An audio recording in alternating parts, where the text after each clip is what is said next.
वनरक्षक भरतीची तयारी करताय तर या 3 चुका कधीही करू नका. त्यामध्ये पहिली ओव्हर ट्रेनिंग करणे. आता मी ग्राउंडवर बघतोच की मुलं खूप जास्ती वर्क करतात, लाँग रन करतात 30-30, 35-35 किलोमीटर.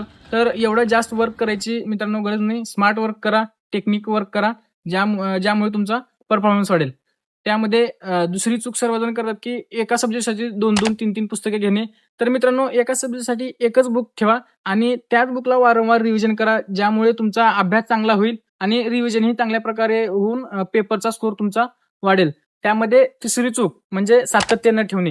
तुम्हाला माहित आहे भरती करणारे लाखो मुलं आहेत. जर तुम्ही आपली भरतीची तयारी जर सातत्याने नाही केली, प्रामाणिकपणे नाही केली, तर हजारो मुलं आपल्या पुढे जातात. तर मित्रांनो कोणीही ग्राउंडला सुट्ट्या मारू नका किंवा अभ्यासामध्ये 2-3 दिवस सुट्ट्या करू नका.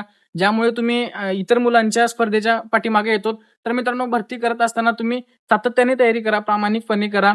ज्यामुळे तुम्ही येणाऱ्या भरतीमध्ये तुमचं सिलेक्शन होईल आणि लिस्टमध्ये तुमचंही नाव लागेल. तर मित्रांनो या 3 ज्या गोष्टी आहेत त्या तुम्ही सर्वांनी लक्षात ठेवा आणि प्रामाणिकपणे तयारी करा. येणाऱ्या भरतीमध्ये तुमचं सिलेक्शन नक्की होईल. तर भरती करणाऱ्या विद्यार्थ्यांना हा व्हिडिओ शेअर करा आणि फॉलो नक्की करा. जय हिंद.